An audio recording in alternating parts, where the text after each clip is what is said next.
কোন জায়গার ডায়লগটা বলো। লজ্জা পাচ্ছে। কে কি বললে বলো বলো বলো, কথা দেখলে ডেফিনেটলি বলো। ও চলেই গেছে।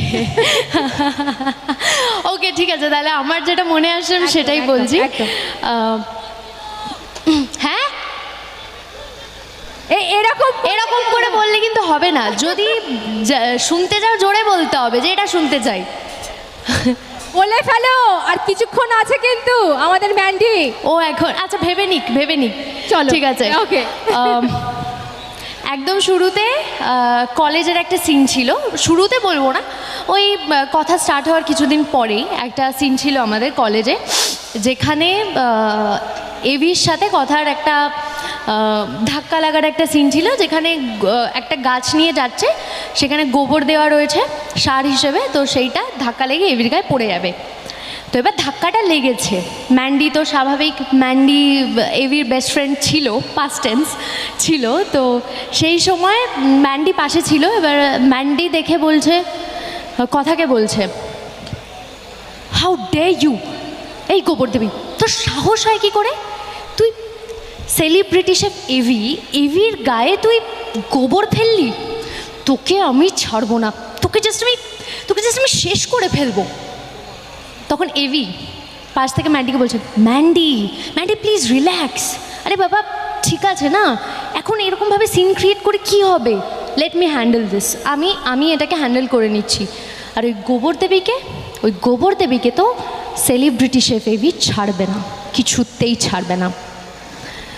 তখন কথা অপোজিট থেকে, মানে এখন তো কথা, বাট গোবরদেবী বেসিক্যালি ম্যান্ডি বা এভি ডাকতো গোবরদেবী বলে, ইভেন এখনও ডাকে। তো গোবরদেবী বলছে, আপনারা কলেজে আসেন কি করতে, পড়াশোনা তো করেন না, আর এখন এই যে গোবরটা আপনার গায়ে লেগেছে সেটা নিয়ে আপনি এত বাজেভাবে একটা সিন ক্রিয়েট করছেন। এই গোবরটা কিন্তু গাছের সার হিসেবে ইউজ হয়, সেটা কি জানেন? তখন ম্যান্ডি বলছে, এই শোন, তোর এসব নলেজ না নিজের কাছে রাখ, আমাদের এসব দরকার নেই, তোকে যেন নেক্সট টাইম থেকে কলেজে আর না দেখি, তাহলে তোকে আমি জাস্ট শেষ করে ফেলে দেবো, সেটা যেন মাথায় থাকে। গোবরদেবী চলে গেল। এভি বলছে, ম্যান্ডি তোকে বারণ করলাম তো, প্লিজ করিস না এগুলো, এতে আমাদের জায়গাটা খারাপ হচ্ছে। সিরিয়াসলি এভি, সিরিয়াসলি তোমার মনে হয় ওর মতো একটা মেয়ে এসে এরকম একটা কাজ করবে আর আমি কিছু বলবো না? আরে আমি তোমার সব থেকে বড় ফ্যান এভি, তুমি কি করে এটা বলতে পারলে আমাকে?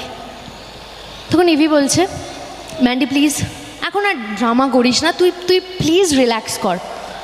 তখন ম্যান্ডি আবার বলছে, ঠিক আছে এভি, তোমার এখন মনে হচ্ছে আমি ড্রামা করছি, রাইট? ওকে ফাইন, আমি যখন ড্রামা করছি তাহলে আমি আর কখনো তোমার সামনে আসবো না, আমি এখনই এখান থেকে চলে যাব। কিন্তু হ্যাঁ, ওই গোবর দেবীকে ম্যান্ডি ছাড়বে না, জাস্ট ছাড়বে না। ওয়াও, জোর করে একটা হাততালি হবে নাকি?